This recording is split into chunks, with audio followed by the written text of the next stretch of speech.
We interrupt these tournament broadcasts to bring you special behind-the-scenes additional information about what the party are doing in the growing conspiracy.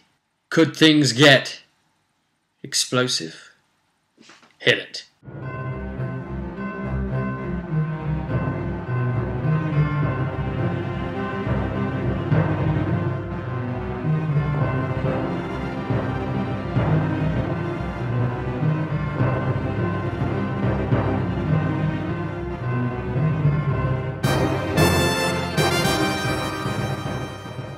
So all of this takes place while the tournament proper is actually happening. So in between bouts, and even if the party are involved, it's the sort of time out in between all of that. And the last non-tournament related thing to happen was that the Kalsharok dwarf, the Sharokovar, came forward and announced himself and said, "Oh yeah, we are here and that's it, Lord Laelf. We want to get involved as well. We want the hammer and yada yada yada." Well, big arguments between the Orzammar dwarves and the Kalsharok dwarves, but everything had seemed okay, and the group were just kicking back in a bar, celebrating the results of that day and spending some of their wagered funds. They'd all won bets. So a bit of communication gambling success there. I wonder if they can repeat that on subsequent days. And then there was an explosion some way off in the distance. So they run out of the tavern and take a look, and they can see spirals of smoke going up into the air.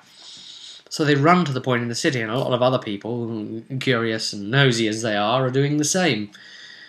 And when they get to the place that is blown up, they find that a back kitchen within a tavern called the Broken Oar has exploded, and they get onto the scene before the watch can turn up. So they decide, they start speaking to a few people, and they find that there's a bunch of dead people from inside there, and that one of the bar wenches, Clara, was a bit shaken up by it. Meet Clara. There she be. And how the party behave with her could have some bearing on the future as well. So they find her from a bit of communication investigation. They discover that she's the person to speak to, that she saw stuff within there, and she might have some ideas on this. Well, she gave them some insight that Paulie, an ex-employee who'd been fired from the establishment, had been around and seen the boss recently. She also thought she saw the boss go into the kitchen. She thought that Paulie and the boss were still, they got on and that, but it was just for whatever his dismissal was, it didn't sort of affect how well they got on. But she also had a strong sense that just the other night, a few nights ago in fact, Paulie had come round and they'd had a fair bit of argument. That's all she knows. She doesn't really know the details of it. So they were very comforting to her, Karak especially. Very soothing. And Karak also tried to help out with some of his healing abilities, not necessarily apostate stuff, but using charges from his healing kit, going around doing healing things to try and help the wounded, the injured.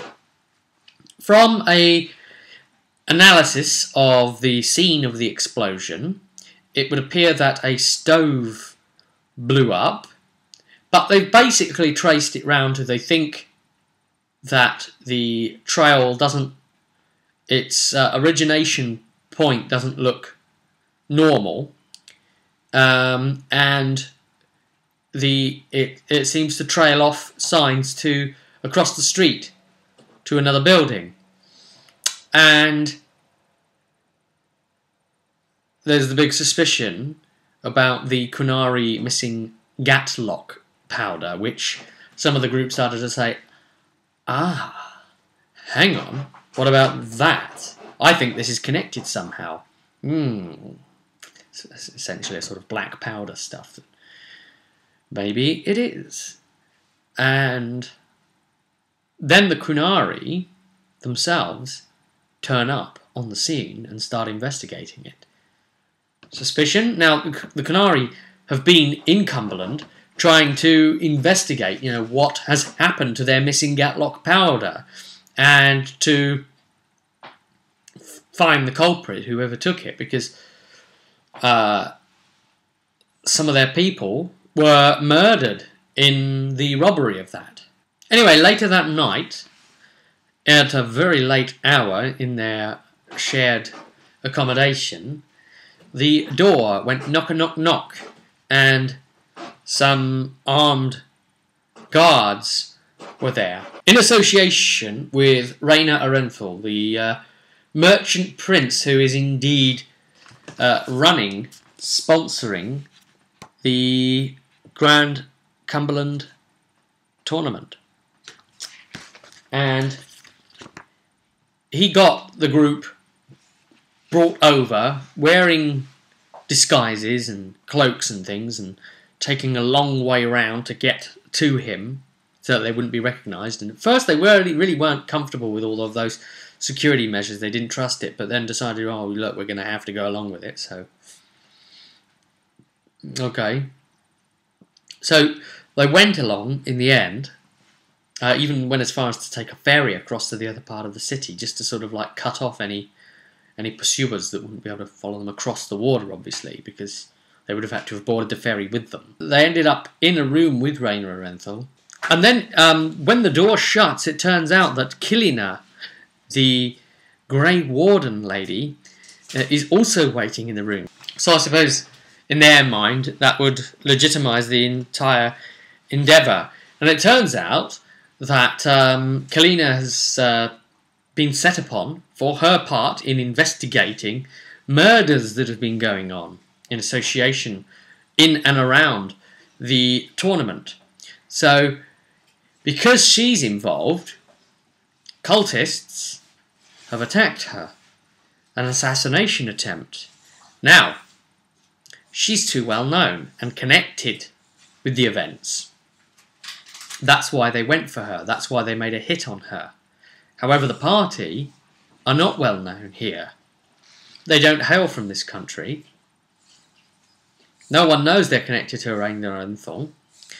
There was special precautions taken, sneaking them in, and hence they could investigate in a more anonymous sense, perhaps. And that's what the Merchant Prince suggests and says, look, will you undertake looking into what's going on? And they say, well, yeah, but why is a Grey Warden interested in it? He said, well, the Grey Wardens are interested for their own means, but suffice to say that this cult that I believe are involved, who are called the Last Moon Cult, are worshippers of the old Tevinter god Lusican. Oh no. Now we have a problem, haven't we? Because if we consider that, that's what archdemons are.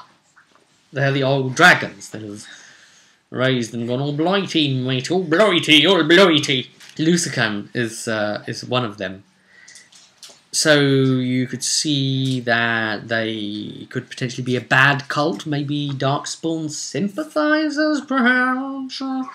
Maybe we wish humankind a lot of harm. Ooh, and Gatlock powder's gone missing too, hasn't it? That's a bit troubling. And then it turns out there's been a hell of a lot of murder. Some of the men, the other men that he's set upon looking into it, and some other murders that have gone around. So, all in all, the whole thing has been explained to the party, and then they were able to look at what murders have taken place. So, the current list of murdered are the dock workers, who were killed because they came upon the cultists unloading Gatlock powder, perhaps. And then there was the slain patrol of the city watch, who discovered them at some business or other, and that was some weeks old as well, so another trail that's gone cold. A lot of these trails are irritatingly cold for them, and the players can really feel that. Now, okay, as a GM, you're giving them these facts, and they're saying, okay, how do I follow up on that? You say, oh, I'm sorry, that trail is cold. And obviously, as a player, you're going to be frustrated by that. But it isn't the sign of a bad module or any of that, because in real cases, there would be difficulty in following trails. Trails do sometimes get cold. Just because it's an adventure doesn't mean there has to be, oh, the solution is there. It is written there on a later page. It can feel a bit more organic, surely. Like maybe they'll have to stumble upon it, or maybe it will find them, or it doesn't necessarily have to always come to expectations. But sometimes when players have expectations, oh yeah, the module's trying to do this, and then we'll do this, and then the module will do that, and then they can get very dissatisfied.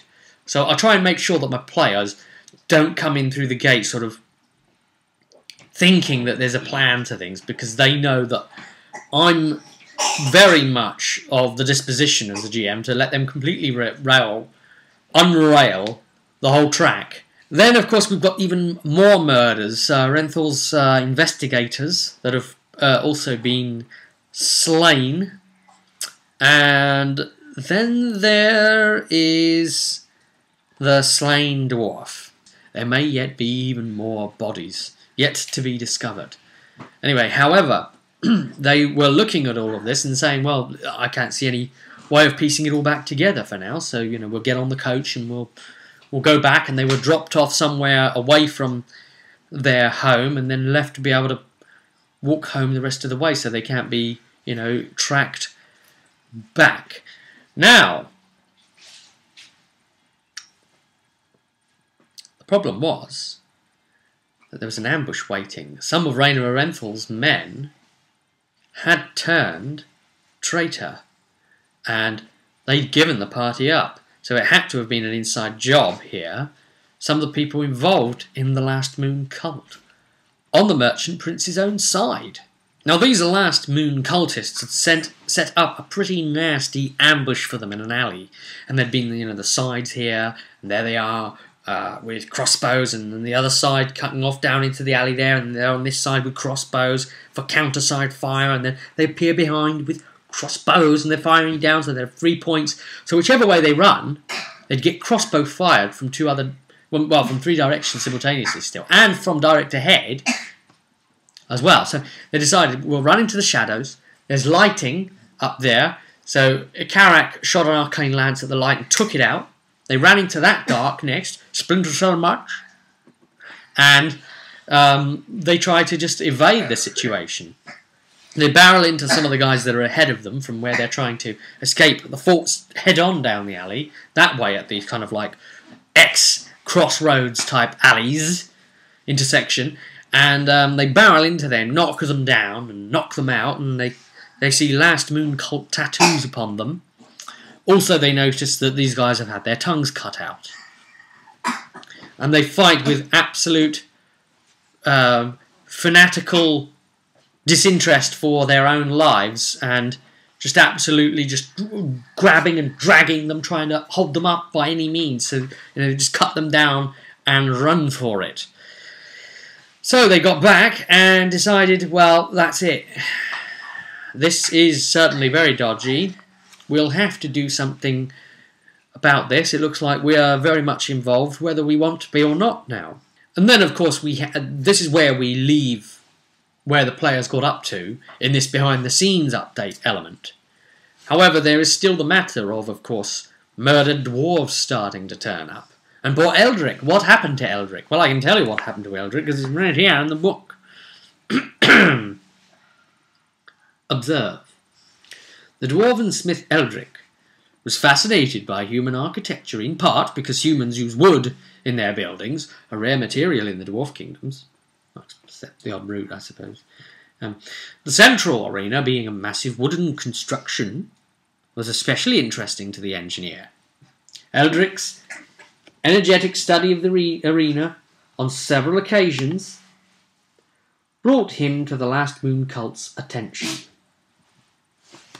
Worried that his active scrutiny would lead him to discover too much about their plan, oh dear, George, they killed him and buried his body near the edge of the tent city, hiding it as well as they could. It was for naught, though. The area so crowded that someone randomly stumbled over it while digging a pit latrine. So, a dwarf has turned up dead. Cal Sharok are about at the point where they're going to be pointing fingers at Orzammar. Orzammar are going to be pointing fingers back. It's getting nasty. The dwarves are turning on each other. They're all missing who the real culprits are, and how are the group going to react? Are they going to try and intervene to placate the dwarves, or are they going to just settle back and let everything unfold as it will? However, if they sit back and let everything unfold, there could be a disastrous outcome. And until next time, I'll see you in the arena.